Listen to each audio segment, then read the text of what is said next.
So without further ado, I'm going to jump into our very first speaker and bring her up. And it is none other than Chief Strategist, Miss VJ Niles in the building. VJ, tell us about yourself and welcome. Hi, Brian. Thanks for having me. I am Vicasia J. Niles. I go by VJ. I am a chief strategist and coach. I help you get to your aha moment, and then we take aha to voila. I'm an MBA. I've had 4 careers and 4 businesses, and I am originally from New York, but I live as a digital nomad, and I live in the Dutch Caribbean.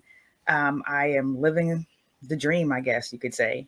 But I help other people to do the same because I just feel like we all deserve to be happy. And so that's kind of how I live my life. I live my life the way I kind of work with my clients is helping people reach their dreams and their goals.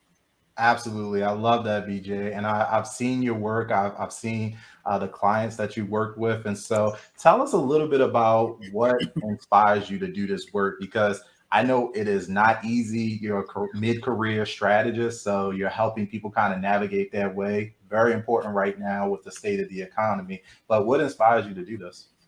Well, I really didn't have that much help with my career when I was, coming up the ranks. I did learn how to climb the corporate ladder at like 22 years old, like my first corporate job. But then after that, there really wasn't much help. There wasn't many people to guide me along the way. I started out with a degree in tech, and like to find somebody who looked like me in tech to be a mentor was just like not happening. So my career path was very like a roller coaster. It was all up and down and loops, and I transitioned 4 different times, and I realized like I learned how to do this through some hard methods, and I could really teach people how to do this a lot easier.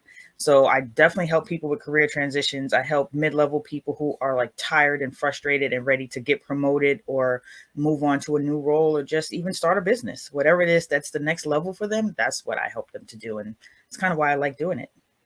That makes perfect sense to me, VJ. I know that anytime that I spent 11 years in corporate America myself, I could have used the VJ in my life, I think, at that time, because I didn't know if I should be going for a promotion or, trying like how to, I guess, brand myself internally within an organization. And, I'm sure I made a whole bunch of mistakes that you helped folks with. And so, with that in mind, can you give us just some insight into like your approach? Like, what's your methodology? Like when somebody's working with you or they find you and they're like, hey, I've been bumping my head against the wall, trying to get to the next level.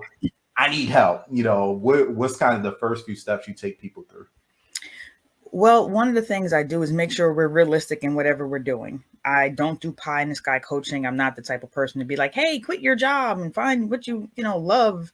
If you hate your job, like that's not me. That's not realistic. You have bills to pay, you like to eat. So one, I'm always very realistic with people, but a lot of times it's really just getting people back their confidence and helping them to kind of find their inner light because so many people have hidden themselves to kind of deal with working in corporate, right? I get a lot of women, I get a lot of people of color, and everybody's just kind of like, I feel like I've had to shrink. So one, I tell them that it's okay to not shrink. That's our starting point. Like you don't have to shrink. Yes, you're allowed to be happy at work. You know what? You're supposed to be happy. You're not supposed to be miserable. So that's usually my starting point. And then I'll go through, like what are you looking for? What are your goals? And then really helping people just figure out the steps on how to achieve them. Some people think that like, oh, but I'm 45 now, I'm 50. There's still, there's no time left for me, or, oh, I can't transition my career, or maybe I can't get that promotion. That's not the case. So for most, I spent a lot of time really coaching people through being okay with having goals again and having dreams again, and that they can actually achieve them.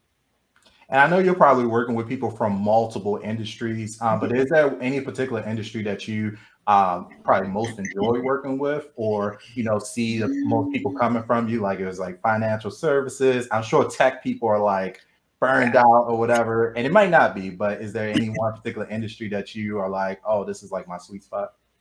Well, I work with a lot of STEM individuals because I've worked in those fields and people in the business field. But lately, it's been educators really helping a lot of teachers get out of the classroom and kind of find joy again. That's been a newer sweet spot for me, is really helping a lot of teachers, but definitely STEM professionals, people throughout business, if it's like accounting, if it's financial services, if it's legal or marketing. I get a lot of those people. Um, That's usually the bulk of them, STEM and business people. But like I said, recently it's definitely been educators. I feel bad for a lot of the teachers out there that are just not appreciated. Absolutely. And in my opinion, they need to be some of the highest paid people because Yes, they should. they literally have our future in their hands. Well, BJ, I have one last question for you. Sure. And obviously, I probably will end all of our interviews with this question. How do you want to be remembered? I feel like all of us are doing Ooh. deep legacy work. You know, you are impacting people around the world. And then by extension, you're impacting people's families as you help them to grow their career. But like, what do you want to be remembered for? I want to be remembered for helping you to sparkle bright and to realize that you can live the life you deserve and not the one you settled for. Mm. There it is. This, That's it. as Quinn Conyers would say, this mic drop moment is brought to you by VJ Niles. All right, VJ, we are done. Thank you so much. I Thank you for appreciate having you. me. You are welcome. And guess what? If you are looking to work with VJ, if you're looking to connect with her, her information is updated on our directory at blackspeakersnetwork.com. So you could go there and find all about, all you got to do is literally type in VJ. She's the only VJ, only VJ. That's That's it. there. And you can connect with her on social media or on her website. So thank you, BJ. Thank you, everyone.